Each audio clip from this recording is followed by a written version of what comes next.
A paz do Senhor, seja bem-vindo, seja bem-vinda ao canal do professor Álvaro Bruno para mais uma videoaula da Escola Bíblica Dominical de Jovens da nossa querida CPAD, Casa Publicadora das Assembleias de Deus, lições bíblicas de jovens do quarto trimestre de 2021. Jesus Cristo voltará. Estamos estudando lições escatológicas. Se você perdeu alguma aula, não se esqueça.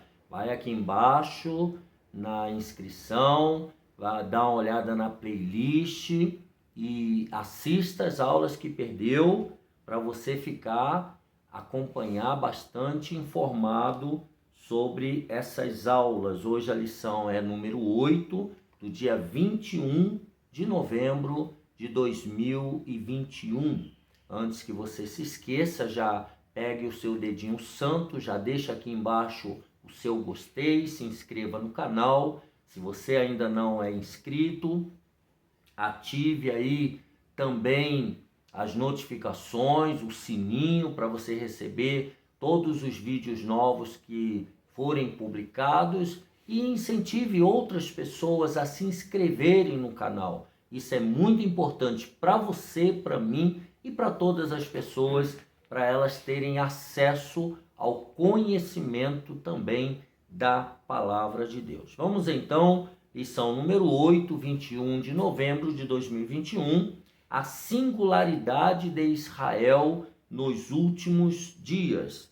O texto do dia está em Gênesis capítulo 12, no versículo 3. E abençoarei os que te abençoarem, e amaldiçoarei os que te amaldiçoarem, e em ti serão benditas todas as famílias da terra. Síntese: Israel é a menina dos olhos de Deus, para quem foram feitas promessas inefáveis. Deus ainda tem um plano com o seu povo. Os objetivos dessa aula de hoje: primeiro, mostrar o plano divino para Israel. Segundo objetivo, explicar o juízo e a redenção para Israel. E terceiro objetivo, compreender por que devemos orar por Israel. Israel, conforme na síntese, é a menina dos olhos de Deus. Vamos ler Salmo 89, do versículo 9, do verso 9 ao verso 34. E conservarei para sempre a sua descendência e o seu trono como os dias do céu. Se os seus filhos deixarem a minha lei e não andarem nos meus juízos, se profanarem os meus preceitos e não guardarem os meus mandamentos, então visitarei com vara a sua transgressão e a sua iniquidade com açoites. Mas não retirarei totalmente dele a minha benignidade, nem faltarei a minha fidelidade. Não quebrarei o meu concerto, não alterarei o que saiu dos meus lábios. Na introdução dessa lição, nós temos então que Deus escolheu os israelitas com um propósito. Em todo o Antigo Testamento, podemos ver a trajetória desse povo que desde os primórdios prospera abundantemente, mas que também sofre perseguições e tentativas de extermínio. Hoje estudaremos as promessas e propósitos de Deus para a nação de Israel que se cumprirão no futuro. Então, esses 2000 anos é como se Israel estivesse paralisado. Para Israel, a história de Deus está, digamos assim, paralisada. Vamos entender isso aqui nessa lição. Um plano divino para Israel. Primeiro, um povo escolhido. Então, a nação de Israel foi uma nação escolhida por Deus. Deus escolheu, chamou Abrão e ordenou que ele saísse da sua terra, do meio da sua parentela, para uma terra que ele, Deus, mostraria a Abrão. Posteriormente, o Senhor fez uma promessa ao patriarca.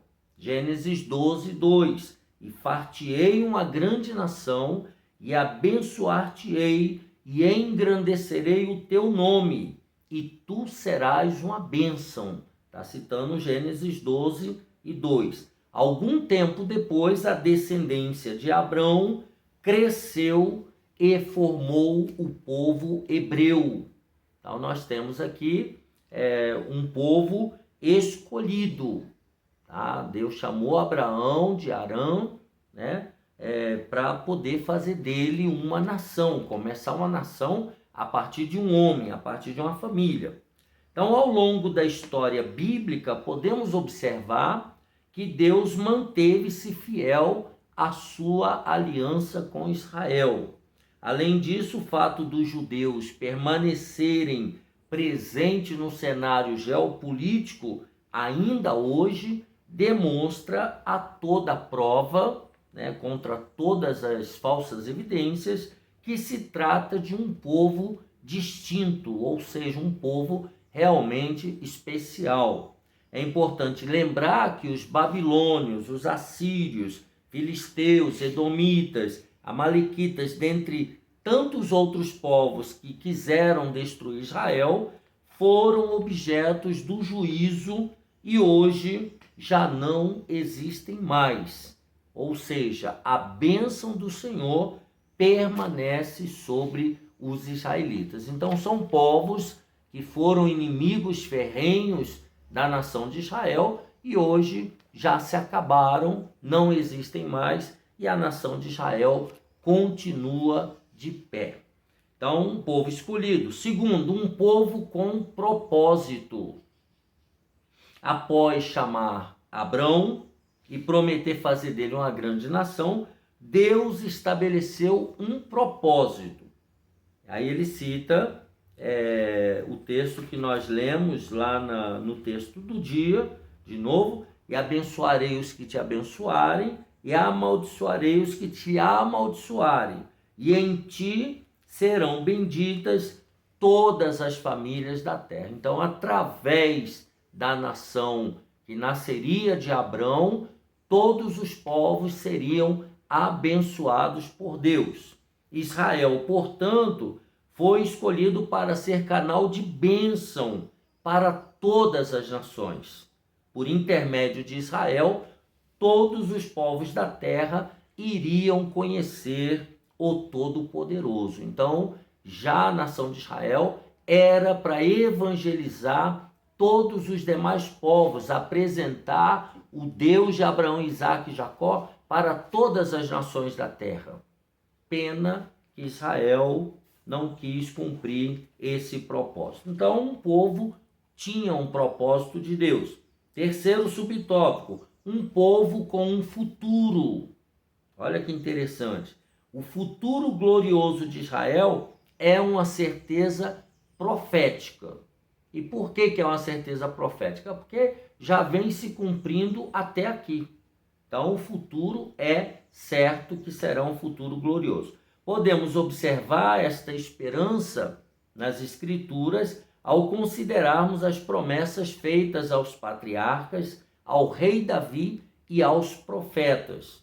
Essa esperança também está implícita nas palavras de Jesus, quando inquirido pelos discípulos sobre o momento em que restauraria o reino de Israel, o mestre diz que não lhes competia saber aquela informação. Está lá em Atos, capítulo 1, versículo 7, deixando subentendido que tal fato aconteceria no futuro.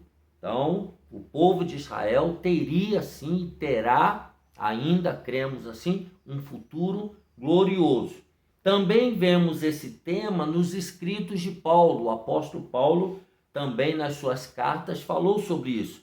Ele afirma que assim como os gentios estão sendo alcançados pela misericórdia de Deus, os gentios são todos os demais povos da terra, que não são judeus, obviamente. Quem não for judeu é gentio, tá? Essas nações da terra estão sendo alcançadas pela misericórdia de Deus por meio de Cristo. Ainda chegará o tempo em que Israel será novamente envolvido na mesma misericórdia. O apóstolo Paulo fala isso aos Romanos, capítulo 11, do versículo 30 ao 32. Então, a nação de Israel, ela voltará a sentir as misericórdias de Deus num tempo determinado. Esse tempo que estamos vivendo é chamado tempo dos gentios, o tempo da igreja fazer o trabalho de evangelização na terra que não fora feito pela nação de Israel, que achou de ficar com Deus, com a revelação de Deus somente para eles. Então, eles terão, é um povo escolhido, é um povo com propósito e é um povo com um futuro glorioso. Vamos pensar então, por qual motivo Israel foi e é odiado por tantos países? Por que será? Aí ele coloca o ponto importante. Observando a história, podemos perceber que Deus manteve-se fiel à sua aliança com o povo de Israel. Então, Israel continua sendo, apesar dos pesares, um povo abençoado por Deus. Um povo que tem uma aliança com Deus e Deus tem uma aliança com essa nação. Por isso que até agora, infelizmente, muitos países odeiam a nação de Israel. Vamos ao tópico número 2, juízo e redenção para Israel. Como é que isso se dará? Primeiro, o tempo da angústia para Jacó. O que significa isso? Aí ele cita Jeremias 30, verso 7. Porque aquele dia é tão grande que não houve outro semelhante, e é tempo de angústia para Jacó. Ele, porém, será salvo dela. A nação de Israel será salva desse dia de angústia. Com essas palavras, Deus anunciava pelo profeta Jeremias como seria o tempo da grande tribulação para os judeus. Nós já falamos na aula anterior sobre a grande tribulação, sobre o período, o aparecimento do anticristo. Se você perdeu essa aula, entre aí embaixo e dê uma olhada na playlist que você precisa se atualizar. Então, esse tempo de angústia ainda está para acontecer no período da grande tribulação. Tá? Segundo o pastor Antônio Gilberto, na obra Calendário da Profecia, a grande tribulação visa em primeiro plano os judeus, mas o mundo todo sofrerá também. Lembra do governo mundial do anticristo, da aula anterior que nós falamos? Então, todos vão sofrer. Não é só a nação dos judeus, mas o mundo todo.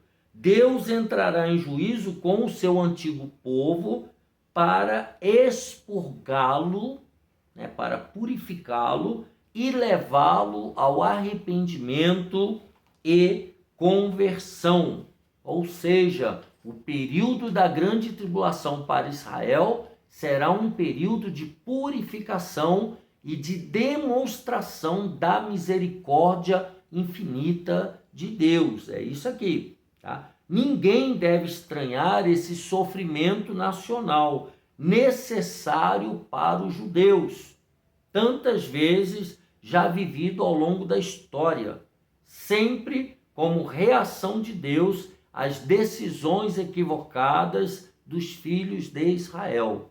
Então Israel vem quebrando a aliança com Deus, vem falhando, vem passando por maus bocados porque desobedece a Deus.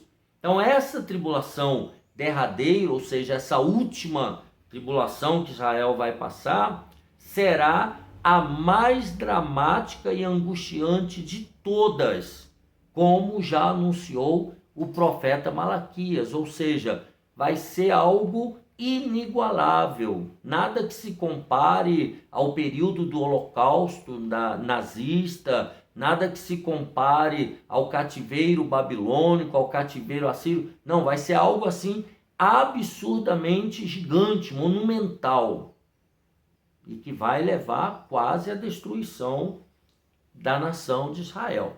Então, durante a grande tribulação, após um período de 3 anos e meio de aparente harmonia, de aparente paz, haverá um rompimento entre a besta e o povo de Israel, pois essa besta colocará uma imagem sua no templo de Jerusalém, que ele construiu para o povo de Israel. Tá? Então essa besta vai colocar uma imagem lá no templo. E após isso, ela manifestará o seu caráter diabólico e começará uma efetiva perseguição contra os judeus. Isso está lá em Mateus 24:15, Apocalipse 11:2. Depois você, aluno e professor aí, faça a gentileza de ler as referências. Então, diante de um ataque ferrenho, Israel compreenderá que estará à beira da extinção, porque todas as nações do mundo se juntarão ao anticristo para guerrear contra Israel, para destruir a nação de Israel. Mas esse não será o seu fim, pois os judeus clamarão pela vinda do Messias prometido, o qual os ouvirá e virá em seu socorro. Está lá em Malaquias 4:2. Então, quando eles estiverem à beira da destruição total, eles vão se lembrar do Messias prometido, aquele que foi morto há 2000 anos atrás, e eles não o aceitaram. E agora eles vão clamar pelo Messias prometido. E aí Deus enviará mais uma vez o seu Filho, agora já glorificado, exaltado novamente como Deus, para salvar a nação de Israel da destruição total. Então, o tempo da angústia para Jacó, isso que nós acabamos de falar. Segundo, o tempo da vitória de Jacó. É um tempo de angústia e vai se tornar um tempo de vitória. Então, é nesse contexto de grande aflição que Jesus descerá para socorrer ao povo de Israel. Ele descerá sobre o Monte das Oliveiras em Jerusalém. Vamos ver isso aí em Zacarias, um dos profetas menores. Já lá no finalzinho, abre a sua Bíblia, Zacarias, finalzinho do Antigo Testamento.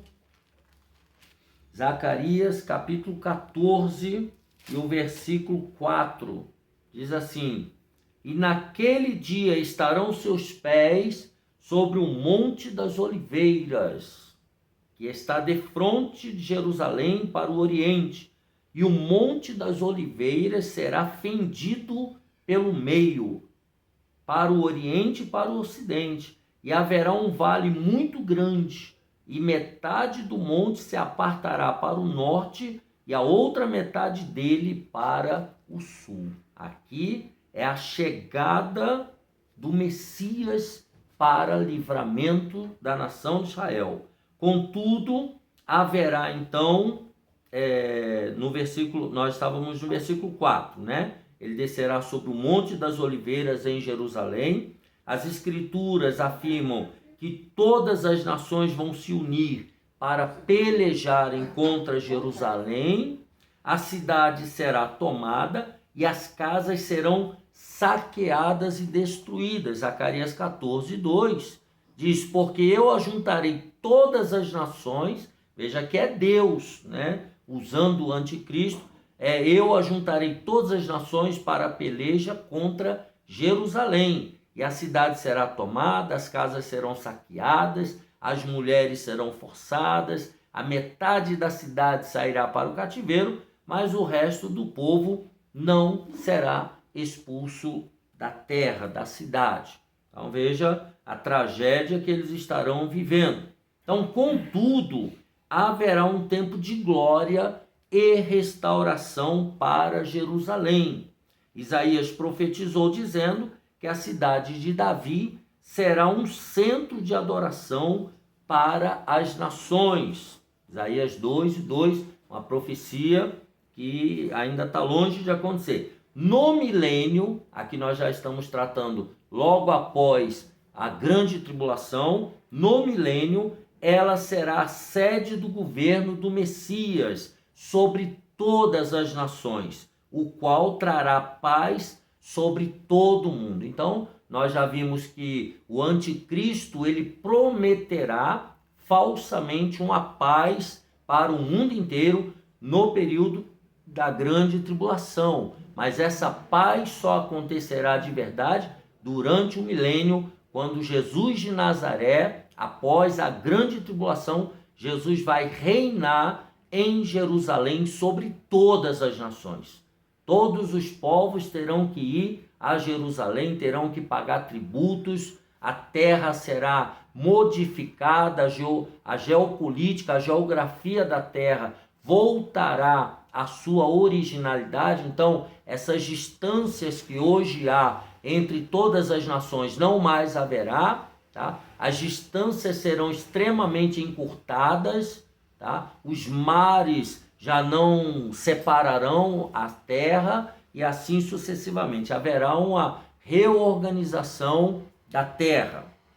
Vamos adiante. Então será um tempo de vitória de Jacó. Terceiro subtópico, o tempo de glorificação de Jacó. O que significa isso? Enquanto nação, Israel não creu em Jesus como o Cristo, como o Messias. Isso há 2000 anos atrás.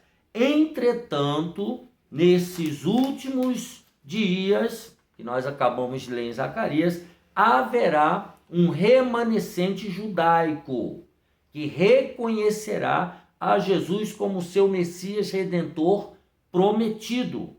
E em escala nacional, aí no período da grande tribulação, porque no momento atual, nesse mundo que nós já estamos, já há judeus que aceitaram a Jesus como seu Messias, já entenderam, né, o que aconteceu há 2000 anos atrás, o cumprimento da Torá, e eles já se converteram, mas ainda não como nação. Como nação, isso só acontecerá nesse período da grande tribulação. Então, em escala nacional, todos o aceitarão chorando, tá? Isso aí tem várias referências bíblicas, tá? Porque eles vão entender que aquele que vai salvá-lo é o Messias prometido. Então ele diz: Israel será salvo pelo Senhor, o qual destruirá os seus inimigos e exaltará Jerusalém sobre todas as cidades da terra. Está em Zacarias 14, do versículo 8 ao 11, quando ele diz: estou lendo na Bíblia de Estudo Pentecostal, a melhor Bíblia de estudo do Brasil. Naquele dia também acontecerá que correrão de Jerusalém águas vivas, metade delas para o mar oriental e metade delas até o mar ocidental. No estio e no inverno sucederá isso. E o Senhor, está falando de Jesus, será rei sobre toda a terra. Naquele dia, um será o Senhor e um será o seu nome. Está falando de Jesus de Nazaré. Versículo 10. Toda a terra em redor se tornará em planície. Lembra que eu falei que haverá uma reestruturação da terra, uma renovação? Tá? Se tornará em planície. Desde Geba até Rimon, ao sul de Jerusalém, ela será exalçada e habitada no seu lugar. Desde a porta de Benjamim até ao lugar da primeira porta, até a porta da esquina, e desde a torre de Ananel até aos lagares do rei. E habitarão nela, e não haverá mais anátema. a maldição, porque Jerusalém habitará segura. Então veja que após Jesus salvar a nação de Israel, né, nós temos então essa reestruturação, tá? E teremos o que? A glorificação, né, da nação de Israel. Então, o juízo e redenção para Israel se dará nesse período de grande dor. Aí ele diz aqui para a gente pensar. Pense, o tempo de angústia de Jacó ainda é uma manifestação da misericórdia de Deus? Pois nesse tempo que o povo de Israel se converterá ao Messias. Então é debaixo de muito sofrimento que Israel vai reconhecer o Messias como seu Messias prometido. Ponto importante: no momento mais tenebroso para os descendentes de Jacó, Jesus voltará em glória com a sua noiva, com a sua igreja que for arrebatada, para dar a vitória a Israel. Então nós temos aqui a situação, né, o juízo e a redenção para a nação de Israel. Último tópico: oremos por Israel. Deus pede que oremos por Israel. Salmo 122. O salmista Davi, inspirado pelo Espírito Santo, pediu que orássemos pela paz de Jerusalém.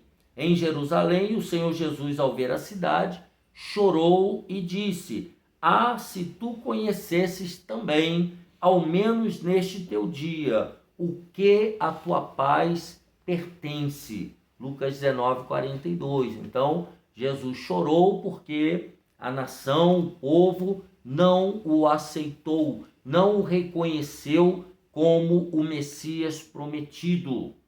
Segundo, então Deus pede que nós oremos por Israel. Segundo, Jesus pede que oremos por Israel. No sermão profético, Jesus pediu oração para que a fuga dos judeus às vésperas da batalha do Armagedon, esse período de grande aflição que já fizemos menção no primeiro e no segundo tópico, tá? As vésperas da batalha do Armagedon, não acontecesse na estação do inverno e que esse dia específico não fosse sábado, tá? Porque sábado é dia de festa, dia de comemoração, dia de alegria, tá? Inverno é dia das pessoas estarem recolhidas. Então é da vontade de Deus que nós oremos por Israel. Muitos criticam, acusam, hostilizam e odeiam os judeus, demonstrando um sentimento antissemita, um sentimento de preconceito para com Israel. Contudo, o crente deve amar e orar diariamente pela paz de Israel. E aí ele conclui esse subtópico dizendo: Deus se apresenta no Antigo Testamento como o Jeová Shalom, ou seja, o Deus de paz. Jesus também é apresentado pelo profeta Isaías como o príncipe da paz. Então, podemos afirmar que Deus deseja que a paz repouse sobre a cidade de Davi. Portanto, Deus pede que oremos por Israel. Jesus também pede que nós oremos por Israel, porque Jesus é o príncipe da paz e Deus é o Deus Jeová Shalom, Deus de paz. E por último, subtópico número 3, o ódio do inimigo por Israel. À primeira vista, pode parecer apenas uma antipatia com os judeus. Entretanto, aqui entra a parte espiritual, trata-se, na verdade, de um ódio estabelecido a partir de uma inspiração diabólica. Esse ódio que muitas nações têm contra Israel, isso é de inspiração diabólica, é causada pelo diabo.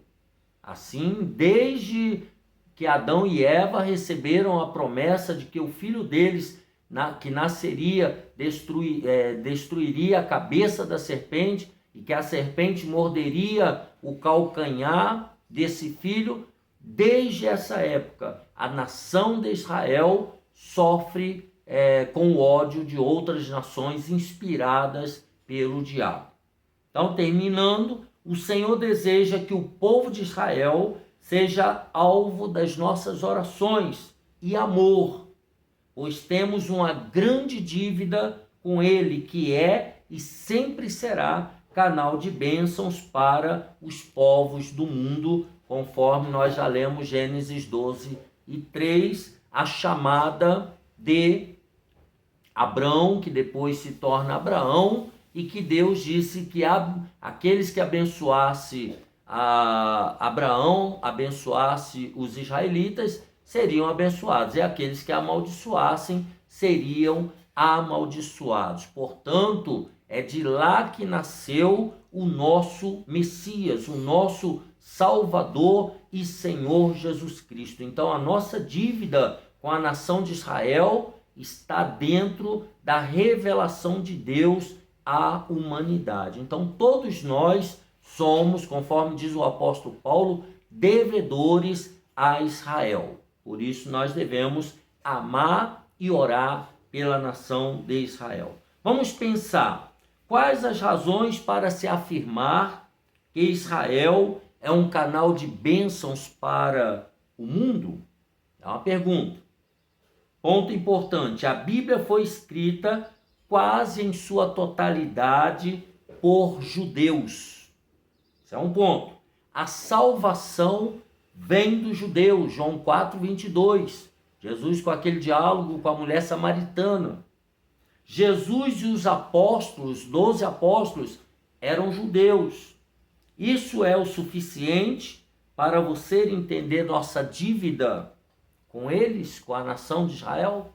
Isso é um questionamento filosófico, você responda aí com seus botões, tá bom? Assim nós terminamos a lição número 8, a lição sobre a singularidade de Israel nos últimos dias. Por que Israel é tão especial? Israel é a menina dos olhos de Deus. Que Deus te abençoe e te guarde. Deixa aqui embaixo o seu gostei, se inscreva no canal e até a próxima, se Deus quiser.